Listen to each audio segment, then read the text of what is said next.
निसर्गप्रेमी पर्यटक जे भारतातील पर्वत आणि गर्दीने भरलेले समुद्रकिनारे बघून बघून कंटाळले आहेत, त्यांच्यासाठी आहे हा व्हिडिओ. आपल्या सगळ्यांनाच माहिती आहे, भारताचा समुद्रकिनारा खूपच मोठा आहे. त्यामुळेच भारतात खूपच सुंदर नैसर्गिक सौंदर्याने भरलेले खूप सारे बेट आहेत, जिथे आहे दूरवर पसरलेली चांदीसारखी चमचमणारी रेती, त्या रेतीला वारंवार स्पर्श करणाऱ्या निळ्या लाटा, क्षितिजावर समुद्राला टेकलेले निळे आकाश, किनाऱ्याच्या दुसऱ्या बाजूला समुद्रावरच्या हवेवर डोलणारी नारळाची झाडे, सर्व काही बघतच राहावं. आज आपण भारतातील अशाच एका सुंदर बेटाची माहिती बघणार आहोत. ती म्हणजे लक्षद्वीप बेटे. ही बेटे भारताच्या पश्चिम किनाऱ्यापासून खूप दूर अरबी समुद्रात स्थित आहेत. लक्षद्वीप हा भारतातील केंद्रशासित प्रदेश आहे. कवरत्ती ही लक्षद्वीपची राजधानी आहे. मिनिकॉय बेट हे अतुलनीय निसर्ग सौंदर्यासाठी प्रसिद्ध आहे.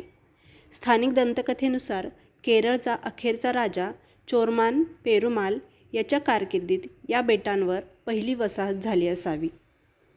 केरळ राज्यातील कोचीन शहरापासून लक्षद्वीप बेटे सुमारे 220 ते 440 किलोमीटर अंतरावर आहेत. या समूहातल्या कोणत्याही बेटाची समुद्रसपाटीपासूनची उंची 10 मीटरपेक्षा जास्त नाही. पृथ्वीचे तापमान सतत वाढत आहे, त्यामुळे समुद्राच्या पाण्याची पातळी वाढून पुढील सुमारे 50 ते 100 वर्षाच्या कालावधीत लक्षद्वीप बेटे पाण्याखाली बुडतील असा अंदाज राष्ट्रीय महासागर विज्ञान संस्थेने व्यक्त केला आहे. ही अतिशय खेदाची बाब आहे.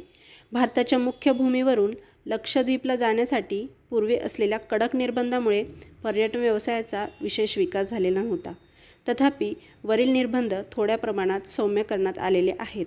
त्यामुळे लक्षद्वीपला जाणाऱ्या स्थानिक तसेच परदेशी पर्यटकांच्या संख्येत वाढ होण्यास चालना मिळालेली आहे. आत्ता सध्या लक्षद्वीप बेटे फारच चर्चेत असल्यामुळे साहजिकच तेथील पर्यटनाला वाव मिळण्याची संधी निर्माण झालेली आहे. धन्यवाद.